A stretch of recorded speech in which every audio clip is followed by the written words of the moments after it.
Системски недостатоци во управување со атмосферската канализација и системите за одводнување и наводнување на водотеците се можни причини за поплавите во Кичево. Народниот правобранител ќе истражува причината за хаваријата, што уништи десетици домови во Кичевско.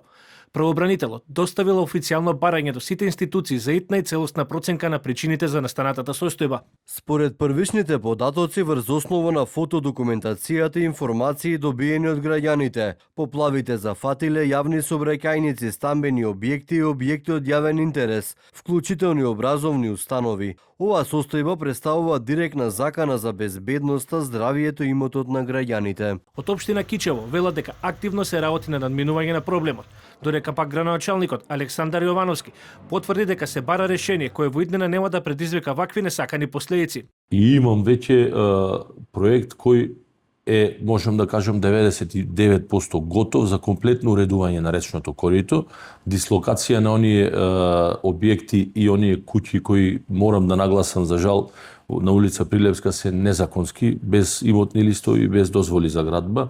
Дел од нив ќе мора да се отстранат, ќе направиме комплетно уредување на речното корито со сите оние пропратни урбани елементи, значи урбана опрема, клупи, велосипедски, пешачки патеки, бетонско корито, канделабри, да го направиме навистина едно пристојно катче за уживање на граѓаните, а не катче од кое што ќе се плашат. Механизацијата останува на терен, а противпожарните екипи се уште ги расчистуваат водостоите и реките, што ја предизвика штетата. Од подрачна противпожарна единица вела дека екипите ќе бидат активни до целосно санирање на хаваријата. Работим активно на терен, противпожарната единица е 24 сата е на терен. Пожарникарите се сите алармирани, се на повик, се на ниво на задачата. Се координираме заедно со Министерството за внатрешни работи, со ЕВН, со општинската администрација, се справуваме со кризата. Ова е втора обилна поплава во Кичево предизвикана од дождови, а спортската сала само неколку недели подоцна повторно стана привремен дом за најтешко погодените. Не фате поплава во сите три соби, сите три каучи, врати ми се откорнати и вака се сите три соби, значи ломе хаос на незаживение.